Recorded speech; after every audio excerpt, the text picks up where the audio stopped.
Hello students, welcome to another class of pharmaceutical jurisprudence. In our last lecture, we studied about the second part of Schedule M, that is the specific requirements for the plant and the equipments. And we studied the initial few points and the remaining few points we'll be studying in this particular lecture, right? So let's start.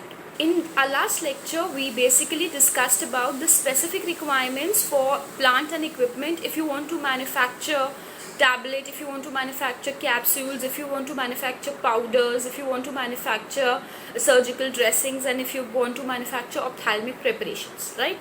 And today the first point is the specific requirement for the equipment and the area of plant if you want to manufacture suppositories, right? So the equipment which are necessary to manufacture suppository include mixing and pouring equipment, a molding equipment, and a weighing machine, right? And the specification for the area is that a minimum area of 20 square meter is recommended to allow the basic installation procedure to take place. Now secondly, talking about your inhalers. Now the equipments which are specifically required for the manufacture of inhalers are your mixing equipment and a graduated delivery equipment, which is basically for the measurement of the medicament during the filling of your containers, right? And a sealing equipment is very important. Then the requirement for the area is that there should be an area of 20 square meter for the basic installation procedure. Now coming to the parenteral preparations, now the area where the manufacture of parenteral preparation has to occur, it should be divided into different areas. Like there should be a water management area. This water management area is basically used for the treatment of water and for the storage of water as well. Then there has to be container closure preparation area. This basically includes an area where the washing and dryings of ampules and vials can be done.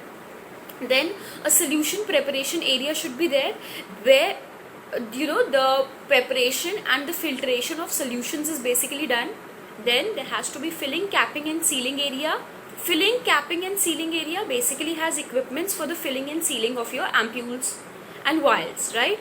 Then there has to be a sterilizing area, a quarantine area, a visual inspection area, and a packaging area. As we discussed in our previous slide, that there has to be certain specific areas, like, right? And the first one was water management area. So a water management area should have certain equipments, like it should have a deionized water treatment unit, it should have a distillation unit, it should have a thermostatically controlled water storage tank where the storage of water can be done. Then it should have transfer pump through which the water or the solution can easily be transferred. Then there has to be a stainless steel service line for carrying water from one area to the other. Then the second is your solution preparation area. Solution preparation area should have a solution preparation as well as storage tank. It should have transfer pump and it should have membrane filters to filter out the solution. Then the next is container molding, filling and sealing area. So it should have a sterile form fill seal machine, and it should have arrangement for feeding the plastic granules through your feeding filling tank into the machine, right?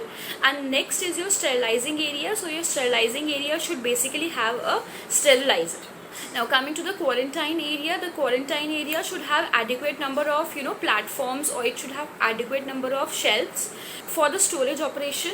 Then visual inspection area is of prime importance. A visual inspection belt should be there where the vials and ampules are visually inspected. Then a packaging area is important, and in the packaging area there should be a pressure leak test apparatus, there should be batch coding machine, and there should be a labeling unit. Now coming to the area for the preparation of parenteral preparation. So a minimum area of 250 square meters for the basic installation procedure is important, and for ancillary area 150 square meter area should be there if you are manufacturing large volume parenterals, right? Then the area for formulation, which is meant for external use and which is meant for the internal use, it should be separate, basically to avoid mix up and contamination, right? And packaging material for large volume parenterals should have a minimum area of 100 square meters. So thank you so much, dear students. This was all in today's lecture. We have completed with Schedule M today. If you have any queries, any doubt in Schedule M, you can please reach out to me. I am always there to help you and solve your problems. And thank you so much once again for giving your time. Thank you.